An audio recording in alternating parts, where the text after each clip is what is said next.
નમસ્કાર, આપ જોઈ રહ્યા છો યુટીસી ન્યૂઝ। અંગ્રેજોના સમયથી જે આઈપીસીની કલમો લાગતી હતી હવે તે બદલાઈ ગઈ છે। રાત્રે 12 વાગ્યાના સમયથી જ દેશમાં નવા 3 કાયદા લાગુ કરી દેવામાં આવ્યા છે અને કહેવાય છે કે આ ત્રણેય કાયદાઓમાં ભારતીય સંસ્કૃતિની ઝલક દેખાશે। અંગ્રેજી કલ્ચરનું સમાપ્તિ થઈ ગઈ છે।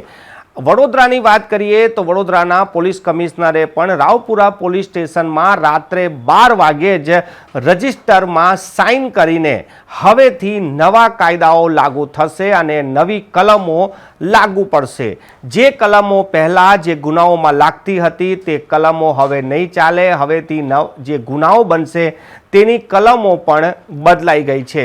વડોદરાના પોલીસ કમિશનરે રાવપુરા પોલીસ સ્ટેશનનું જે ઐતિહાસિક બિલ્ડિંગ છે ત્યાં રાત્રે 12 વાગે રજિસ્ટરમાં સિગ્નેચર કરીને હવેથી આઈપીસી નહીં લાગે પરંતુ જે નવા કાયદા બન્યા છે તે પ્રમાણે કલમો લખાશે તેવી જાહેરાત કરી છે અને જે 3 નવા કાયદાઓની જે પુસ્તિકા છે તેનું પણ વિમોચન તે જ સમયે કરી અને પોલીસ ઇન્સ્પેક્ટર રાવપુરાને આ 3 પુસ્તકો આપી છે।